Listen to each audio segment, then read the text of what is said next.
নির্ভীক প্রাতে কোনো বোমার আঘাতে ছিন্ন ভিন্ন শরীর ব্যস্ত প্রতিবাদে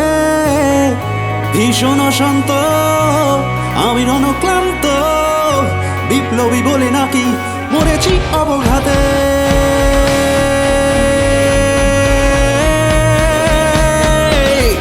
আমার রক্তে লেখা শেষ চিঠিটা